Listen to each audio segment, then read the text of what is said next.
Hello' দোস্ত, কেনেকৈ পৰঠা বনাওঁ আমি হোটেলত সেইটো ৰেচিপি আপোনালোকৰ মাজলৈ মই আজি দিম আৰু খুব সহজতে পৰঠা ৰেচিপি বনাই পেলাই খাব পাৰিব। প্ৰথম মই লৈছোঁ ময়দা 2 কেজি ময়দাত মই এড কৰিছোঁ অকণমান খোৱা চ'ডা। তাৰপিছত মই ইয়াত চানা পানী এড কৰিছোঁ, যিটো আমি মিষ্টি বনোৱা পানী থাকে, টেঙা পানী থাকে, সেই পানীটো অলপ ইউজ কৰিছোঁ। এই পানীটো চ'ডাত দিলে কি হয়, পৰঠাটো ফুলাই দিয়ে। তাৰপিছত ইয়াত এড কৰিছোঁ অলপমান নিমখ, অলপ চেনি। এতিয়া গৰম পানী দি ধুনীয়াকৈ মই ময়দাটো মাৰি ল'ম।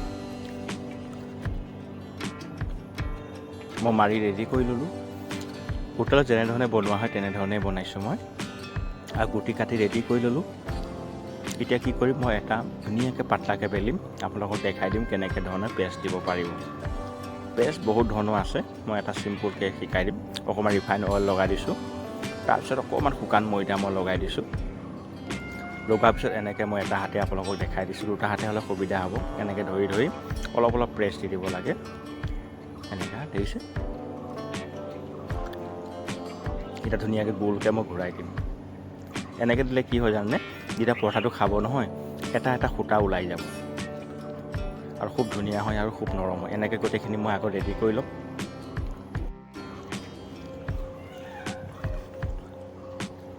আৰু এইফালে গোটেইকেইটা মই ৰেডি কৰি ল'লোঁ। ৰেডি কৰাৰ পিছত মই এটা পৰঠা বনাম। এইফালে টাৱা বহাই দিলোঁ, টাৱাখন গৰম হৈছে। এইফালে পৰঠা বেলি মই ৰেডি কৰি দিলোঁ আৰু টাৱাত মই পৰঠা এড কৰি দিলোঁ।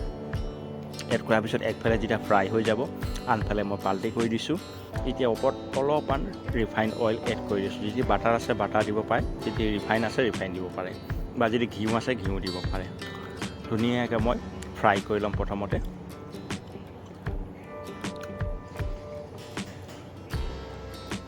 একেবাৰে সৰু ভিডিঅ' এটা আপোনালোকৰ মাজলৈ দিছোঁ আজি। বহুত ৰেচিপি ভিডিঅ' বনাব পৰা নাই, আৰু ধুনীয়াকৈ কালাৰ মোৰ আহি গৈছে, দেখিছে। এতিয়া ধুনীয়াকৈ মই নমাই দিম, আৰু পিয়াত নমাই পেলাই হাতে মাৰি দিব লাগে। যেতিয়া মাৰি দিলে বস্তুটো নৰম হৈ যায়, দেখিছে কিমান নৰম হৈছে চাওক। পৰঠা এনেকৈ নৰম হ'ব আৰু খুব খাবলৈ সোৱাদ হয়। একদম নৰম হৈছে কৈছোঁ নহয়, খাবলৈ এটা খুব মজা হৈছে। মই নিজে বনাই পেলাই নিজে খাইছিলোঁ। আৰু এইফালে দালি লৈছোঁ, এইফালে আলু ভাজি লৈছোঁ, আৰু এইফালে পৰঠা লৈছোঁ। এটা পৰঠাৰ লগত এটা ৰুটিও লৈছোঁ দেই। তো আজিলৈ ইমানতে। জয় আই অসম।